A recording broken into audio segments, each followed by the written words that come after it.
Today we're going to talk about how to stop flatulence. Now, the average person, according to they, farts between 5 to 15 times a day with no odor. Now, you might be sitting down there saying, I fart more than that, or I fart less than that, or I don't fart at all. But this is an average person. So it's kind of like saying the average person consumes 145 pounds of sugar per year. Well, I consume 0 sugar in a year. So some people consume a tremendous amount and some a small amount, but we're looking at the average. But an average person expels gas at a frequency between 5 to 15 a day. Now, there's been times in your life that you may have experienced this more, depending on what you eat. For example, if you're in college and you eat this thing called Hormel chili, for example, you may experience more flatulence. I know for me, I had a problem in my late 20s when I was trying to become a vegan for a few months. It didn't really work out. But if you have a problem now, I'm going to show you exactly what to do to resolve it. Now, since we're on the topic of farts, I have to bring up cow farts and burps, okay? Because if you do a search on flatulence, the first, I don't know how many pages will talk about how cows are farting and burping and releasing about 160 to 320 liters of methane per day. And that's basically causing the global warming, et cetera, et cetera. But if you actually dig into all the data and research, you're going to find some real interesting things about that counter that theory and give you some of the data that's missing and never included when they're talking about this topic. And I'm going to put that research down below. But between 1990 and 2007, the global cattle and buffalo population increased by a factor of 125 million extra cows and buffalo on this planet. And during that period of time, there was 0 increase in methane. But this data is always omitted when they're talking about this topic. So again, when you're trying to evaluate information, you really need to have all the information to come up with the right conclusion. There are many other things that are much bigger in contributing to more methane than cows. All right, so what causes flatulence? Well, we have certain fiber that you eat, certain carbohydrates that you eat in the form of sugar, starches, okay, that are then fermented. So microbes are acting on these fibers and sugars and they're eating them. That's their food. And as a byproduct, hydrogen is released and then methane is also released. Now, this process should occur in your large intestine. It should not occur in the small intestine. When it does, you get what's called SIBO, small intestinal bacterial overgrowth, and that can create a lot of gas and a lot of problems. And one of the causes for SIBO is a lack of stomach acid. In fact, one of the big causes of gas in general is a lack of stomach acid. As we get older, we lose the acidity in our stomach. If we take antibiotics, we start losing the stomach acid. If we take antacids, we lose the stomach acid. There's a lot of things that we're exposed to that can contribute to less stomach acid. Now, if we don't have the right pH in our stomach, between like 1 and 3, which is very, very acidic, food gets undigested. And if it's undigested, everything below the stomach has a more difficult time breaking that food down. And that creates all sorts of strain and stress on the enzyme production from your pancreas, from the gallbladder releasing bile, from the small intestine to do its work. And then you can start getting fermentation in the small intestine. And again, that's called SIBO.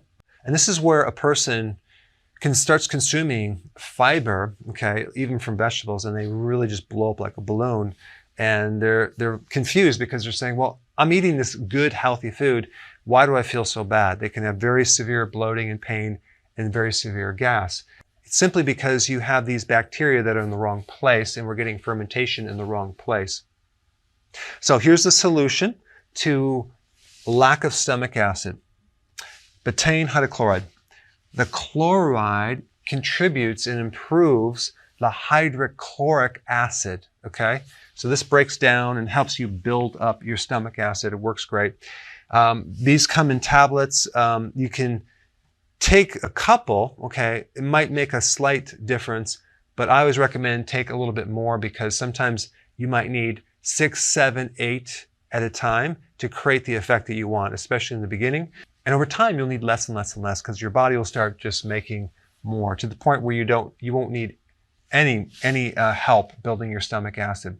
And I also recommend a couple herbs that are really good for digestion. Ginger, really, really good for not just helping you with gas, but to help release bile, to help release enzymes, and also to help with any type of spasms going on in the small intestine or tightness.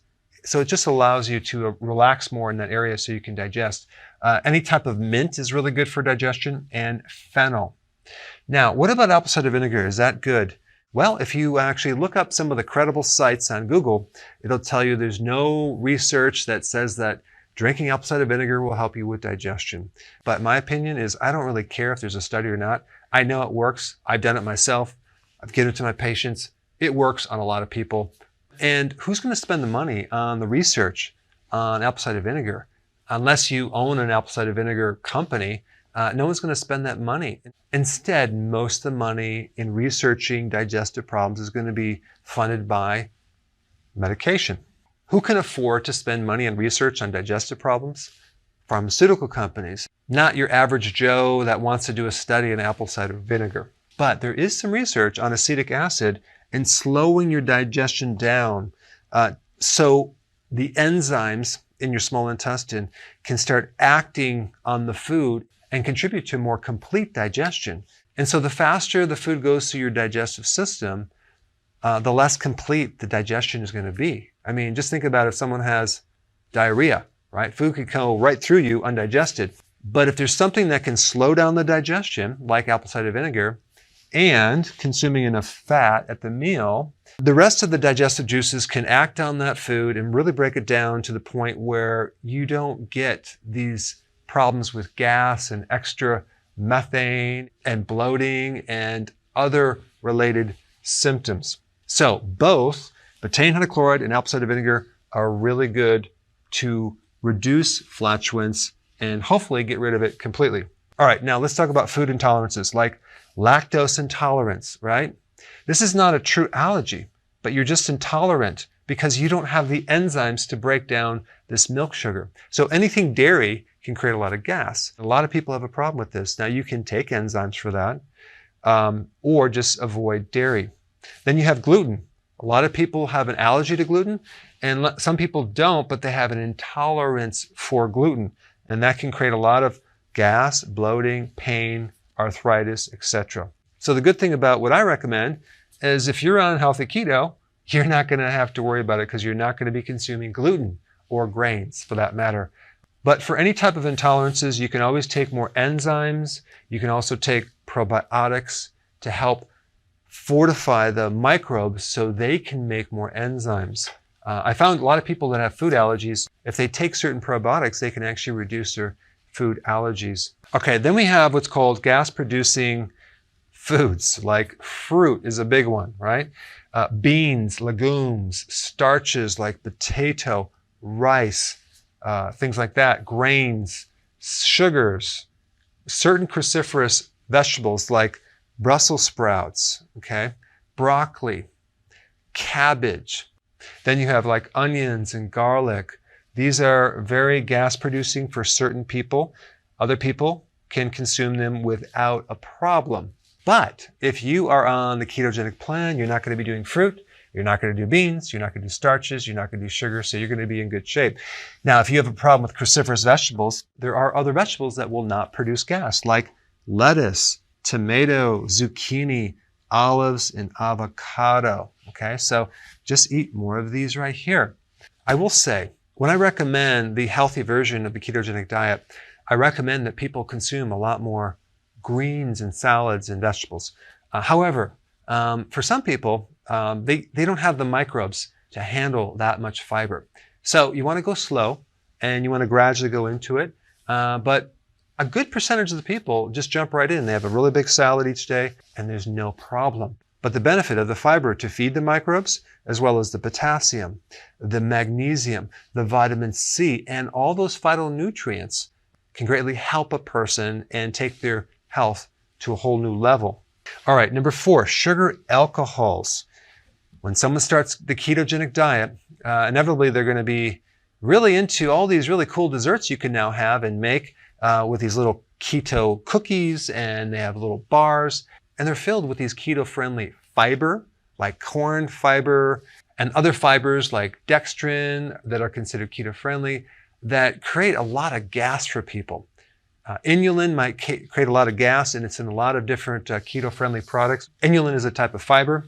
And then you have the sugar alcohols like erythritol, xylitol, mannitol, which for a lot of people can produce a lot of gas. So you will quickly find out if you can tolerate these sugar alcohols once you start the ketogenic plan.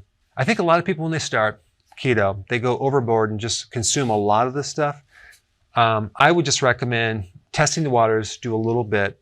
I use xylitol, non-GMO, on a regular basis in my coffee. I'll just have one in my coffee each day.